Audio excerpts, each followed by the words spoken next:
एक बार आलस्य से परेशान होकर एक आदमी महात्मा बुद्ध के पास आता है और कहता है, हे बुद्ध, मेरे अंदर बहुत आलस्य है।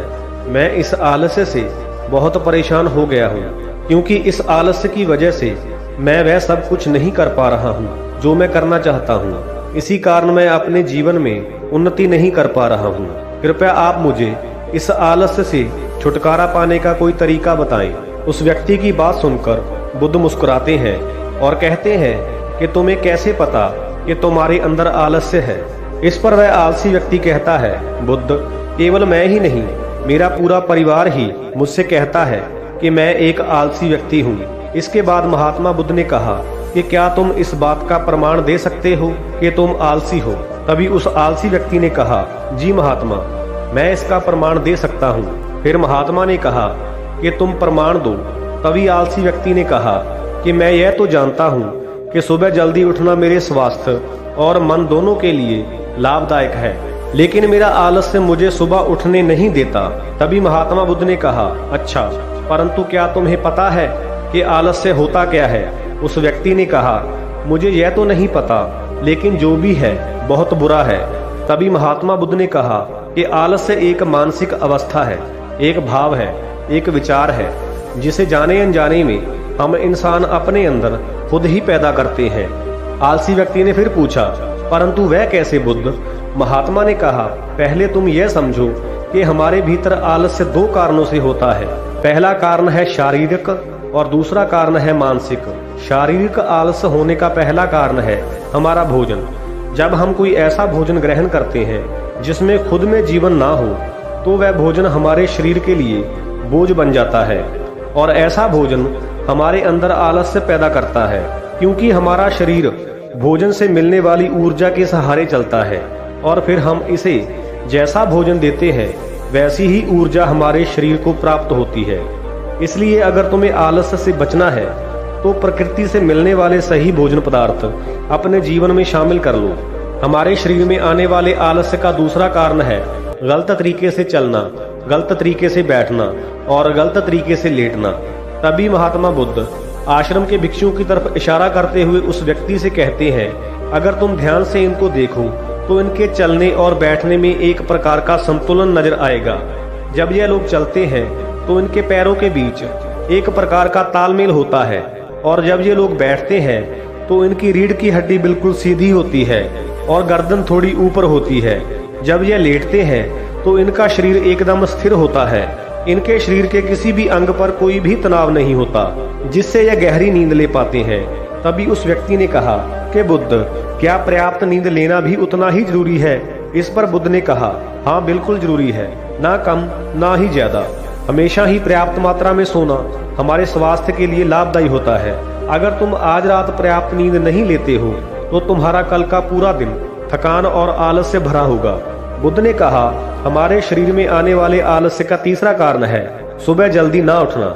इस पर उस व्यक्ति ने कहा, हाँ बुद्ध, मैं तो सुबह जल्दी उठ ही नहीं पाता हूँ। उस व्यक्ति की बात सुनकर बुद्ध बोले कि तुम जल्दी तब उठ पाओगे जब तुम रात में जल्दी सो जाओगे। तभी उन्होंने फिर से आश्रम के भिक्षुओं की ओर इशारा करते हुए कहा कि इन भिक्षुओं को देखो, इन्होंने रात्रि को अपने सोने का समय निश्चित कर रखा है, और यही कारण है कि ये प्रतिकाल सुबह जल्दी उठने में सक्षम हो पाते हैं। हर एक भिक्षु को अनुशासन का पालन करना होता है, और यही अनुशासन इनके जीवन में संतुलन लाता है। महात्मा बुद्ध कहते हैं कि कुछ लोग अनुशासन को एक बंधन समझते हैं। उन्हें लगता है कि अनुशासन उनको बांधता है, लेकिन सच्चाई यह नहीं है।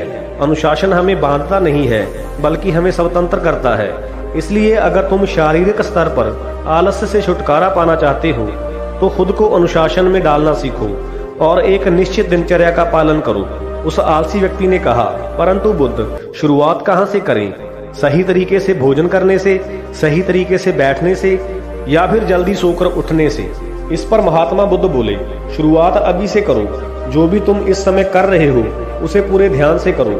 पहले तुम अपने मन के आलस्य को समझो।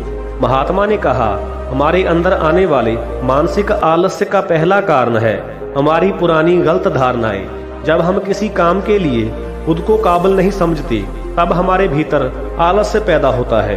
अगर हमारे मन ने यह विश्वास कर लिया कि पिछली बार की तरह इस बार भी हम इस काम में असफल रहेंगे, तब हमें उस काम को करने में मानसिक आलस्य आता है, क्योंकि हम खुद को ये नहीं समझा पाते कि पिछली बार और इस बार में बहुत फर्क है और अब हम मानसिक तौर पर वह नहीं है जो हम पहले थे। पिछली बार की हार से हमने बहुत कुछ सीख लिया है, इसलिए मानसिक आलस्य से बचने के लिए हमें खुद पर विश्वास होना बहुत जरूरी है। हमारे मानसिक आलस्य का दूसरा कारण है छोटी सोच वाले और आलसी व्यक्ति के साथ रहना, क्योंकि कई बार ऐसा होता है कि हम खुद आलसी नहीं होते हैं, लेकिन आलसी व्यक्ति के साथ उठने बैठने से हमारा शरीर भी आलसी बन जाता है। यह सुनकर आलसी व्यक्ति ने कहा कि बुद्ध, ये तो मैंने भी महसूस किया है। इस पर महात्मा बुद्ध बोले, सबसे पहले आलसी और कमजोर लोगों की संगत में रहना छोड़ दो। महात्मा बुद्ध ने आगे कहा कि मानसिक आलस्य का तीसरा कारण है काम को टालना। काम को आगे के समय के लिए टालते रहना मानसिक आलस्य और तनाव का सबसे बड़ा कारण है। शुरुआत में तो हमें इसका पता ही नहीं चलता, लेकिन धीरे धीरे यह आदत हमारे अंदर घर कर जाती है और ये अकेली आदत ही किसी भी इंसान की जिंदगी बर्बाद करने के लिए काफी है। इसलिए जिस काम को आज किया जा सकता है उसे कल पर कभी न टालें। महात्मा बुद्ध ने आगे कहा, मानसिक आलस्य का चौथा कारण है लक्ष्य का स्पष्ट ना होना। मानो कि तुम किसी बड़े से बड़े रेगिस्तान में फंस चुके हो और तुम्हें जोरों की प्यास लगी है, तो तुम क्या करोगे? तब उस आलसी व्यक्ति ने कहा, मैं पानी की खोज करूंगा। महात्मा बुद्ध ने पूछा, अगर तुम्हें पानी ना मिले तब तुम क्या करोगे? आलसी व्यक्ति बोला कि मैं तब भी प्रयास करता रहूंगा, क्योंकि मेरे पास और कोई रास्ता ही नहीं होगा। इसके बाद बुद्ध मुस्कुराते हुए बोले कि किसी इंसान को आलस्य तब घेरता है जब उसके पास कोई स्पष्ट लक्ष्य न हो या फिर उसके पास बहुत सारे विकल्प हो। इसलिए जिंदगी में एक स्पष्ट लक्ष्य का होना बहुत आवश्यक है। यदि तुम सुबह उठकर व्यायाम नहीं कर पा रहे हो तो इसका कारण तुम्हारी नजर का स्पष्ट ना होना है। अभी तुम अपने भविष्य में होने वाले रोगों और उन रोगों की पीड़ा को महसूस नहीं कर पा रहे हो। महात्मा बुद्ध आगे कहते हैं कि हमारे मन के भीतर आने वाली आलस्य का पांचवा कारण है किसी भी काम को करने की बड़ी वजह का ना होना। मान लो कि तुम बहुत से कीमती जेवर लेकर एक सुनसान रास्ते से गुजर रहे हो और तुम चलते चलते बहुत थक चुके हो और तुम्हारा बैठने का मन कर रहा हो। तुम एक बड़े पेड़ के नीचे आराम करने बैठ जाते हो और बैठने के तुरंत बाद ही तुमने देखा कि दूर से कुछ डाकू तुम्हारी तरफ भागे आ रहे हैं। तो क्या ऐसी परिस्थिति में भी तुम्हारा आलस्य तुम्हें भागने से रोक सकेगा? नहीं ना, क्योंकि तुम्हारा आलस्य तुम्हें सिर्फ उन्हीं कामों को करने से रोक सकता है जिसके लिए तुम्हारे पास कोई बड़ी वजह ना हो। तभी महात्मा बुद्ध की बात सुनकर वह आलसी व्यक्ति बुद्ध के चरणों में गिर जाता है और बुद्ध से कहता है, आपका बहुत बहुत धन्यवाद, क्योंकि अब मुझे आलस्य का सारा खेल समझ में आ चुका है। महात्मा बुद्ध कहते हैं, मेरी बात हमेशा याद रखना, जहाँ स्पष्ट लक्ष्य और काम करने की बड़ी वजह हो वहाँ आलस्य हो ही नहीं सकता है।